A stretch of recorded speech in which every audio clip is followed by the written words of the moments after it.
Transfrontalières par nature, les Pyrénées représentent un espace de défis partagés et de coopération ancienne. La forêt occupe plus de la moitié de la surface de ce massif et remplit de nombreuses fonctions.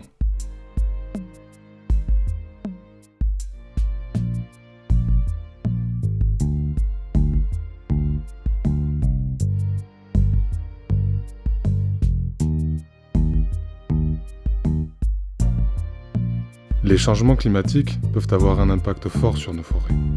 Ils peuvent engendrer des dépérissements, des destructions d'espèces ou d'habitats remarquables, ou encore détériorer le paysage, qui est l'un des principaux atouts touristiques de notre massif montagneux.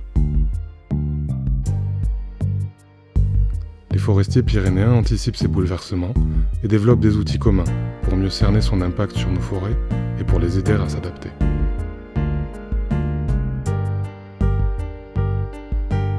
En 1999, les forestiers pyrénéens se sont réunis au sein de Forespire pour faciliter ces coopérations entre la France, l'Espagne et l'Andorre. Ce groupement associe les forestiers français, catalans, aragonais, navarrais, basques et andorrans. Le projet Canopée est le fruit de ce partenariat. Il a 4 objectifs. Suivre la phénologie des principales essences des Pyrénées, développer un outil pour caractériser la vulnérabilité climatique des arbres, élaborer des cartes de vigilance pour les principales espèces forestières selon les différents scénarios de changement climatique, mettre en œuvre des actions de gestion adaptative pour minimiser les impacts attendus. Il s'agit du premier projet à si grande échelle réunissant l'observation, le diagnostic et la gestion adaptative.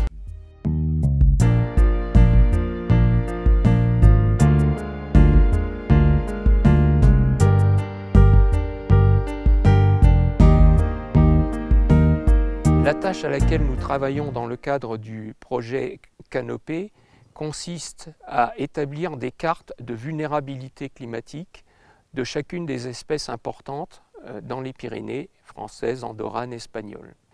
Ces cartes de vulnérabilité climatique sont des cartes de vulnérabilité potentielle et relative, c'est-à-dire que sur nos cartes, les zones qui seront indiquées comme les plus défavorables ne donneront pas nécessairement naissance à des dépérissements.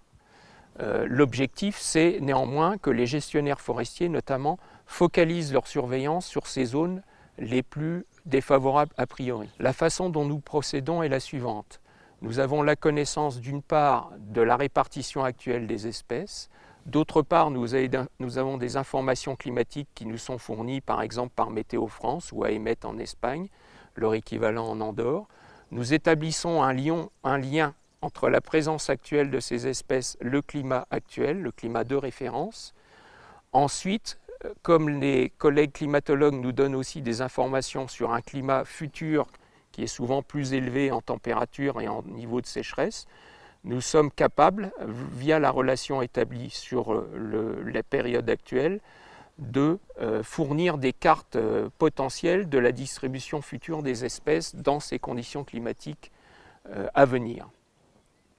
Ensuite, nous essayons de moduler l'effet des changements climatiques par d'autres facteurs stationnels tels que la géologie, la topographie, qui peuvent moduler ou au contraire accentuer les contraintes climatiques.